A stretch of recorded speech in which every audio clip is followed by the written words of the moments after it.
ప్రభువును ప్రియరక్షకుడైన యేసయ్య అతి శ్రేష్టమైనటువంటి నామంలో వేల్పూరు గ్రామస్తులైన ఈ వీధి వారందరికీ కూడా ప్రత్యేకించి వందనాలు, శుభాలు తెలియజేస్తూ ఉన్నాం. ఇవి దేవుని మాటలు విన్న వారందరికీ కూడా ఎంతో మేలు కలుగుతుందండి. ఎందుకనంటే దేవుడు ప్రతి వారికి కూడా మేలు చేసేవాడు. బైబిల్లో దేవునికి ఎన్నో గుణలక్షణాలు ఉన్నాయి. ఆ గుణలక్షణాల్లో ఒక గుణలక్షణం ఏంటంటే ఆపదలో ఉన్నటువంటి వారిని ఆదుకునే దేవుడండి. ఎలాంటి పరిస్థితిలో ఉన్నా చాలాసార్లు మన బంధువులు మన ఆపదల్లో ఉన్నామని వాళ్ళు మనకి దూరంగా ఉండొచ్చు. మన యొక్క స్నేహితులు, మనకున్నటువంటి పొరుగువారు మనకి దూరంగా జరగచ్చు. కానీ మనం ఎంత ఆపదల్లో ఉన్నా కానీ ఈ దేవుడు మన సమీపానికి వచ్చండి మనకు సహాయం చేస్తాడు, మనల్ని ఆదుకుంటాడు. ప్రతి సమస్య నుంచి ఈ దేవుడు మనకు విడుదలను కలగజేస్తాడండి. చూడండి, ఒక కుటుంబం బాగా చితికిపోయింది. ఎంత చితికిపోయిందనంటే ఆ కుటుంబంలో ఆదరణ లేని పరిస్థితి వచ్చింది. ఎందుకనంటే ఆ ఊరిలో కరువు వచ్చిందని, లేకపోతే ఆ దేశంలో కరువు వచ్చిందని మరొక దేశం పోయి తలదాచుకుందాం, అక్కడ పట్టిన అన్నం దొరికితే మనం బాగా బ్రతుకుదాం అనే ఆలోచనతో వారి సొంత దేశాన్ని విడిచిపెట్టి మరొక దేశానికి వెళ్ళిపోతే అక్కడికి వెళ్ళిన తర్వాత ఆ యొక్క కుటుంబ యజమానుడు చనిపోయాడండి. ఏమండి, కరువులో ఏదో తలదాచుకుందామని వస్తే ఆ కుటుంబంలో పెద్ద అనగా ఆ కుటుంబ యజమాని చనిపోతే తల్లడిల్లిపోతున్నారండి. ఏం చేయాలో తెలియని పరిస్థితి. అయితే చూడండి, కొన్నాళ్ళు అక్కడే నివాసం చేశారు. వాళ్ళ కుమారులు ఇద్దరండి. ఆ కుమారులిద్దరికీ అక్కడే వివాహాలు చేశారు. వివాహం చేసిన తర్వాత కొన్నాళ్ళకి పెద్ద కుమారుడు చనిపోయాడండి.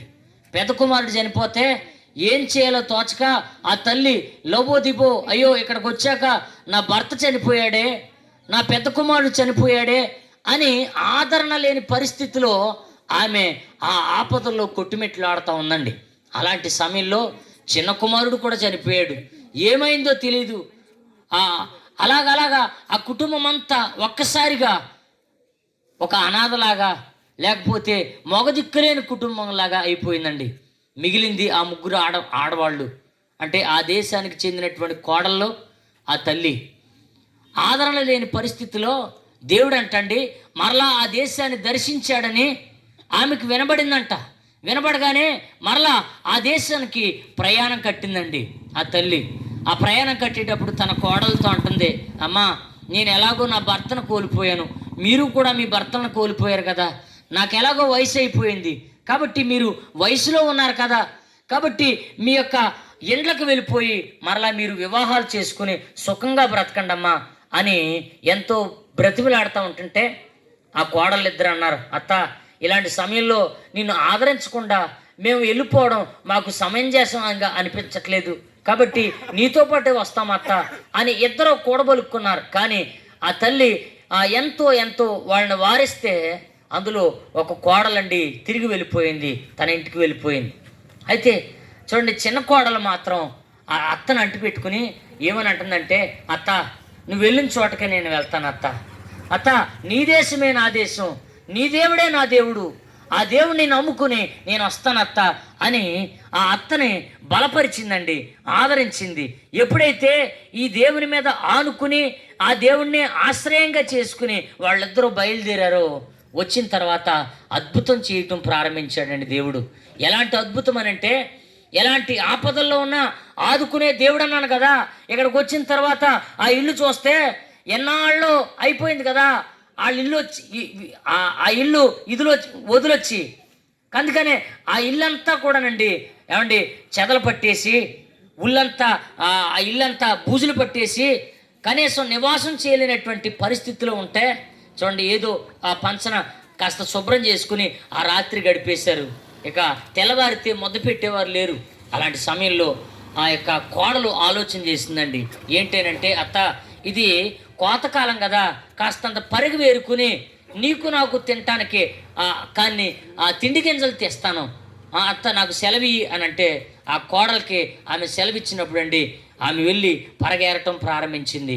ఎక్కడ ఏరుతా ఉందనంటే, బోయాజు అనేటువంటి ఒక గొప్ప ఆస్తిపరుడైనటువంటి అలాగే ఒక భూస్వామి అయినటువంటి వ్యక్తి దగ్గరికి వెళ్ళి ఆమె ఆ పరగేరుకుంటా ఉందండి.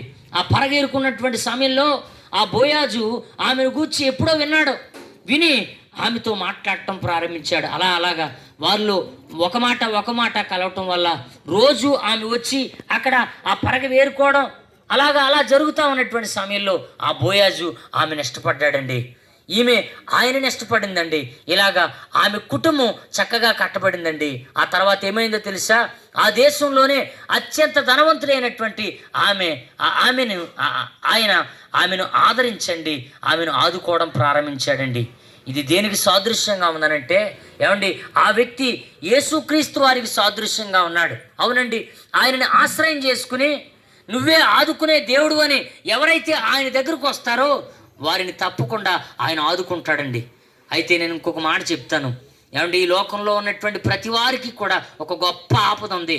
ఆ ఆపద ఏంటంటే ప్రతివారు కూడా పాపము చేత అపరాధము చేత చచ్చిన వారై ఉండండి నరకానికి పాలైపోతున్నటువంటి సమయంలో యేసుక్రీస్తు అనేటువంటి దేవుడండి సాక్షాత్తుగా మనుషుల మధ్యలోనికి వచ్చి వారికి తన ప్రాణాన్ని పాప ప్రాయశ్చిత్తమై పెట్టి తన రక్తాన్ని చిందించండి మనుషులకు పాప క్షమాపణ ప్రకటించాడు.